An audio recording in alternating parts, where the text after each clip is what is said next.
भगवान शिव शंकर के जीवन का विश्लेषण। भगवान नीलकंठ शिव शंकर भगवान के जीवन का विश्लेषण।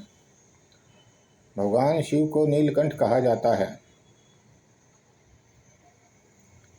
भगवान शिव ने जहर पी लिया था, ऐसा कहा जाता है, और वह जहर उन्होंने अपने गले में ही रोक लिया था, इसलिए उनका गला नीला हो गया और वे नीलकंठ कहलाए। यह सब भ्रम पैदा करने वाली बातें हैं। अगर कोई जहर पिएगा तो वो गले में नहीं रुक जाएगा, वो अंदर शरीर में जाएगा और आदमी मर जाएगा। परंतु कहावत बनी हुई है, क्योंकि वे भगवान है, कुछ भी कर सकते हैं, ऐसा लोगों का विश्वास है। कोई भी भगवान कुछ भी कर सकता है, ऐसी मान्यता है। वो मान्यता के सहारे ही ये इन भगवानों का जीवन चल रहा है। ये मान्यता के सहारे ही भगवान शंकर नीलकंठ कहलाते हैं। हमारी भावना बनी हुई है, जो बिल्कुल गलत है, कि भगवान कुछ भी कर सकते हैं। अगर भगवान कुछ भी कर सकते होते तो 10 साल के बच्चे की गर्दन उड़ाने के बाद, गणेश जी की गर्दन उड़ाने के बाद वे उसी गर्दन को वापस लगा देते थे, क्योंकि भगवान है, कुछ भी कर सकते हैं। तो उन्हें हाथी की गर्दन लगाने की क्या आवश्यकता थी? और हाथी की गर्दन 2.5 फुट चौड़ी, बच्चे की गर्दन 4 इंच 5 इंच चौड़ी, 4 इंच 5 इंच चौड़ी गर्दन के ऊपर में 2.5 फुट की गर्दन कैसे लग सकती है? और जब वे 2.5 फुट की गर्दन लगा सकते हैं तो फिर वे वही पुरानी गर्दन वापस क्यों नहीं लगा सकते, जिसके अंदर मनुष्य का दिमाग है, मनुष्य की भाषा है, मनुष्य की तरह वह बात कर सकता है। हाथी की गर्दन लगाने के बाद में क्या वो हाथियों से बात करेगा? मर्द आदमियों से बात कैसे करेगा? हाथियों की भाषा में। उसका दिमाग तो हाथी का हो गया, शरीर हो गया बच्चे का, वो तो किसी लायक नहीं रहा। परंतु हमारी मान्यता है, भगवान है, उन्होंने जो कर दिया वह सही है। कोई नहीं सोचता, बस सब स्वीकार कर लेते हैं। गंगा मैया हजारों मीलों में फैली हुई है। गंगा मैया हजारों मीलों में फैली हुई है, फिर भी शिव जी ने उन गंगा मैया को अपनी जटाओं में समेट लिया। कैसे संभव है? असंभव बातों को संभव बनाने के लिए मान्यता की जरूरत है। मानने में कुछ लगता नहीं है, मान लो, मानने में क्या जाता है? मानो तो देव, नहीं तो पत्थर, पत्थर तो है ही, मान लो देवता, क्या फर्क पड़ता है? चंद्रमा पृथ्वी के समान लाखों किलोमीटर का मिट्टी का, पत्थर का गोला, जिस पृथ्वी पर अरबों लोग रहते हैं, उसके समान चंद्रमा के गोले को शंकर भगवान ने अपने सिर पर स्थापित कर लिया। कैसे स्थापित कर लेंगे? ये विश्वास करने लायक बातें नहीं हैं, अविश्वसनीय बातें हैं। परंतु लोगों की मान्यता है कि भगवान है, कुछ भी कर सकते हैं, इसलिए उन्होंने अपने सिर पे चंद्रमा को धारण कर लिया, गंगा जी को धारण कर लिया। कोई भी बात को मान लेना बहुत सरल है, हमें उसके लिए कुछ नहीं करना पड़ता। इसलिए हम सब मूर्खतापूर्ण बातों को, विश्वास नहीं करने योग्य बातों को स्वीकार किए चले जाते हैं। उदाहरण के तौर पर, सभी को मालूम है लिंग क्या होता है, सभी को मालूम है लिंग क्या होता है और उसका कार्य क्या होता है, फिर भी भक्त शंकर भगवान के लिंग की पूजा करते हैं।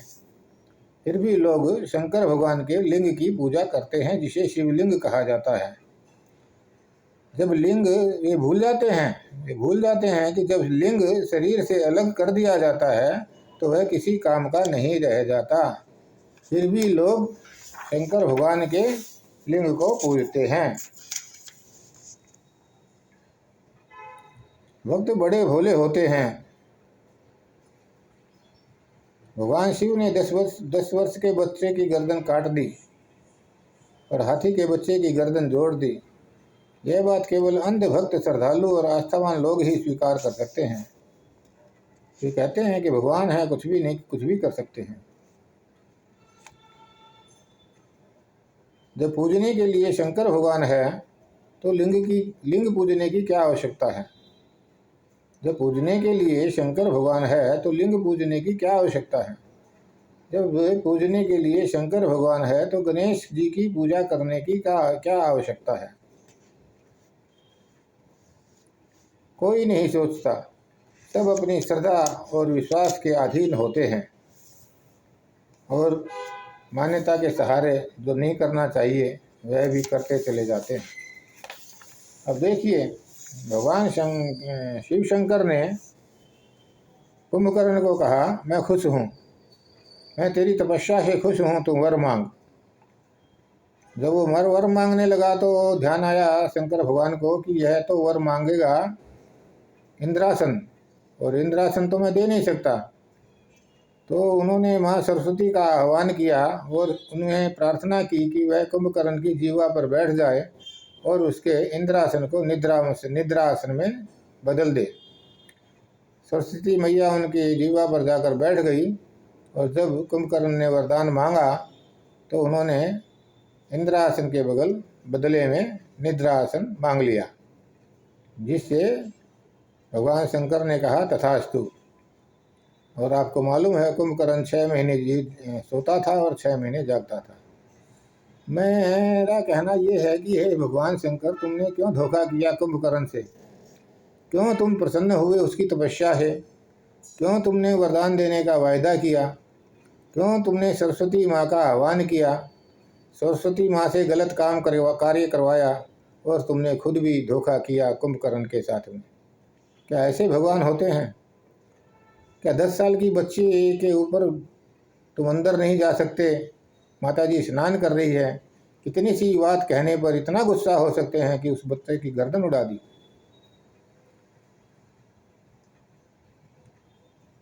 ऐसे तो भगवान नहीं होते हैं। फिर एक और कहानी आगे है।